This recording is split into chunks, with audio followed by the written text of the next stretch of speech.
Krishna cooking શોમાં હું તમારું સ્વાગત કરું છું। આ તમે ફૂલવડી જોઈ રહ્યા છો ને તે ફૂલવડી આપણે લગ્ન પ્રસંગોમાં વધારે ખવાય છે।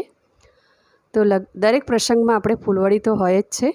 તો આપણે એ જ ફૂલવડીનું શાક બનાવીશું। તો લગભગ અહીંયા 2 ટામેટાં 2 કાંદા નાખીને આપણે તેને ક્રશ કરી લઈશું એક મિક્સરમાં, અને પછી તેને એક બાઉલમાં કાઢી લઈશું। તમે આ રીતે ફૂલવડીનું શાક નહીં બનાવ્યું તો જરૂરથી બનાવજો, ખૂબ જ ટેસ્ટી લાગે છે તે।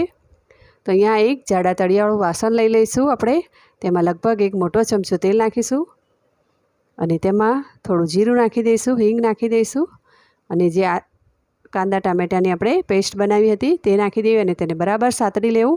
તેલ છૂટે ત્યાં સુધી તેને સાતળવા દેવું। જો તમને મારો આ વિડીયો ગમે તો લાઇક, શેર અને સબસ્ક્રાઈબ કરજો, બેલ આઇકન દબાવજો અને કમેન્ટ કરજો।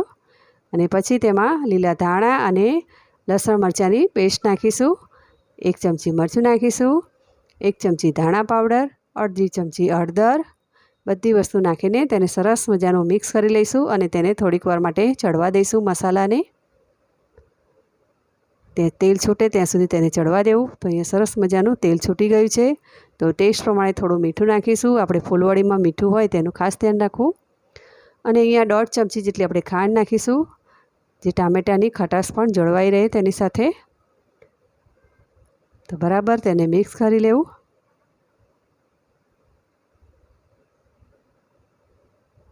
તો એ સરસ મજાનું મિક્સ થઈ ગયું છે આપણા મસાલા બધા, તેને ટેસ્ટ કરી લેવો। તો આપણું મીઠું ઓછું હોય તો નાખી શકાય।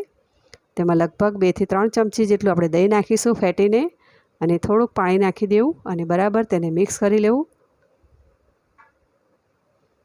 તો અહીંયા સરસ મજાની આપણી ગ્રેવી તૈયાર થઈ ગઈ છે।